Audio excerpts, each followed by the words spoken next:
Hi, welcome to Penny's Crafts Creations. Thanks for joining me. Today I am going to show you how to make a Christmas bookmark shaker, which can also be used as an ornament for your tree.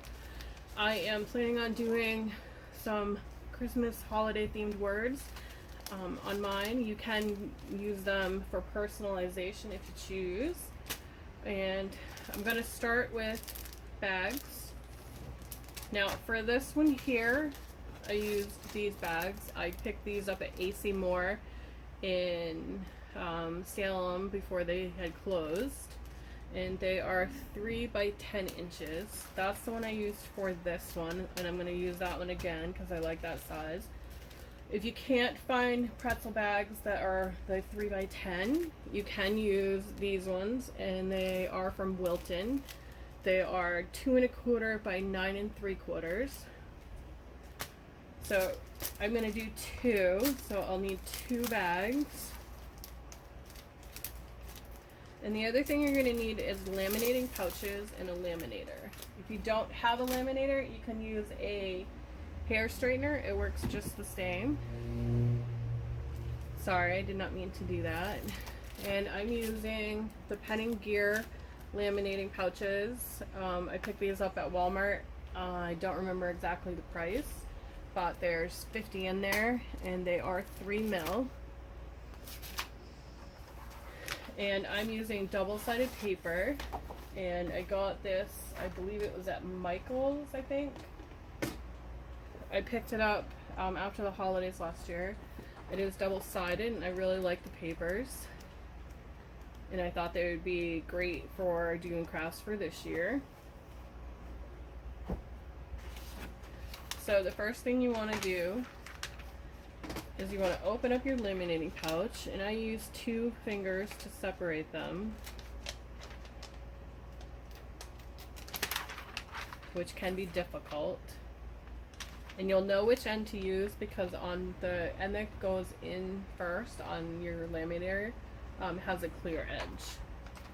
So you open this up, and remember which side has the opening on your bags. And that is going to go on the top. And then just close that back up. And you want to make sure that you have no creases in your bags. So just give them a slight push. Make sure there's no bubbles in there. And do it to both sides and work your way from the bottom to the opening. That will release the air that's trapped in them. And I'm going to leave a little mark on the end that has the bag openings. That way I know which side I need to cut open. Okay, so it's slightly wrinkled, but that's okay. It should work itself out. And then just load that into your laminator. I have a Scotch one. I've had it for years, and I think I picked it up at Walmart for $20 maybe. And just let it feed through. And while that's feeding through, I'm going to go ahead and cut my paper, and I'm using double-sided again. And I'm going to cut it at just under 3 inches. And I don't want it to be the full 10. So I'm going to cut it a little bit lower than that.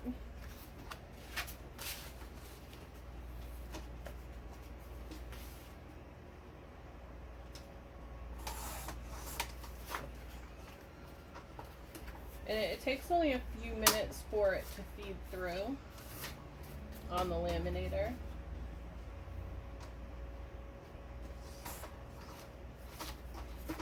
So then I'm going to set that cutter aside because I'm not going to use that cutter again. I'll turn this off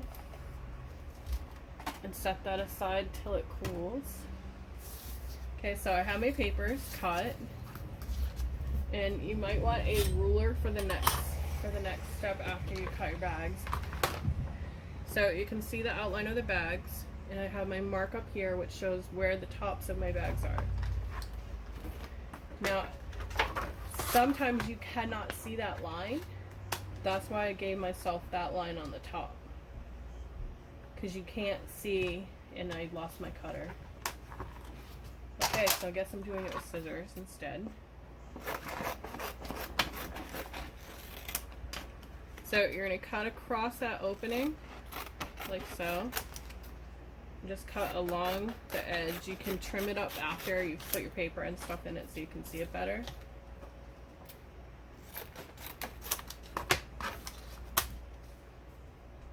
And now here's the tricky part. You need to get it to open. So just wriggle the top of that until you're able to get it to open. It will eventually open. It's just going to take a minute because you heat pressed it closed. So just keep flipping it. It's the only part that takes a while. You need to create that seam to reopen.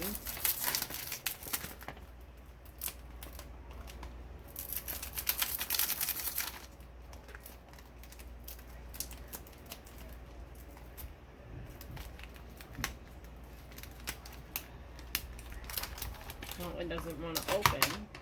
Let's try this one.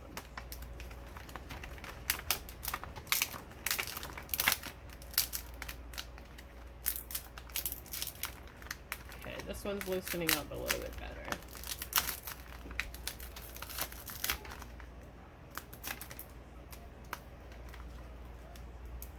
There we go. So once you get that open, grab your ruler and slide it in there. So you can see where the edge is here, where I created the edge around there.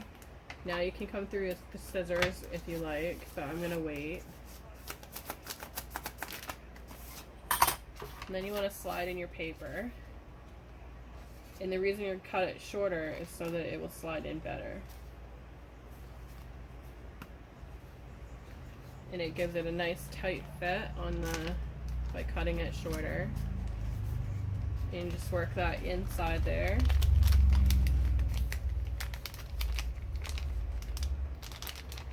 Just work it all the way down. So there's one.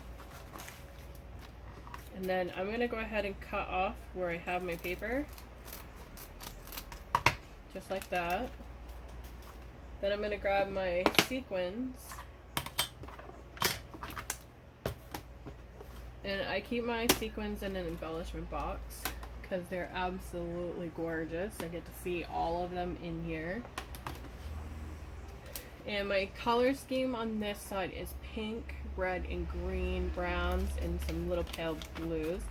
I'm going to start with a giant ornament circle. And it's got some pale blues, pinks, and purples. So I'm just going to grab a little bit of each. And just throw them in there. And you can see I have my circle on the outside of it. I really wanted that to be behind all this. So I'm going to grab my tweezers. See if I can't get it.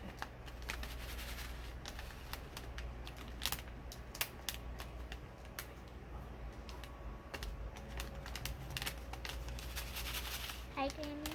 Hi, honey. Can I help you with anything? No, Grammy is good, thank you. Okay, so I want to move that behind it. So I'm going to grab these again and just slide that behind. Okay, so now it's behind there. I have some other little... Can I put anything in for you? Yep. What? Grab some of these stars here and make sure they go in the front part. Not that many. You want to, there you go. That's good. This good? Yep. Okay, so we're all done this side. We're going to turn to this side. This side has a different color scheme, but I want to start with the same thing and give one of the giant ornaments in there first. So it's in the back. I'm just gonna that a little. And this one's color scheme is green with leaves, so You need to will find. try not to get my face in You this. need to find some leaves Okay, let's put these leaves in here. One more. and Can I try do- not to bang the camera. I'll just get No, let's grab some of this gold. Ooh, I like this. I'm gonna hold that back. That's it. Okay, and then red's over here. We're gonna throw a little bit of red in. A little bit of red. I'm just gonna grab a little Okay, bit that's enough. there. Clean up your fingers. Whoops. And that one was blind. Okay, so that part we have. Now we have everything in there. We are going to grab our packing tape. And Ta-da! we're only going to use a little bit. Only a little And you're bit. going to line it up on that edge right there. And this is going to seal your shaker.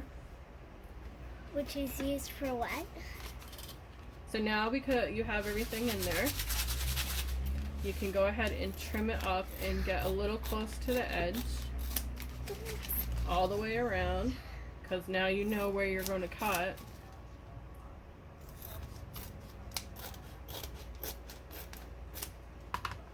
And you can adjust it however you like, as close to the edge as possible or a little bit further away. If you like it, how it So is. that's that. Now, with these, I added a simple tassel to the top. You can do that as well.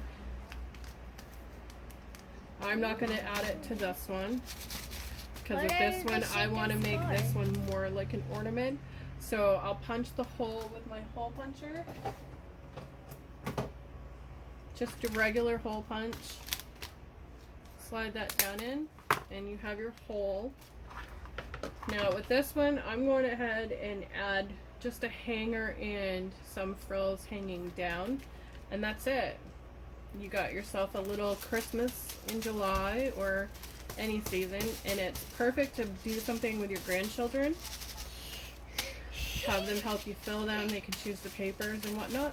Thanks for watching. Have a great day.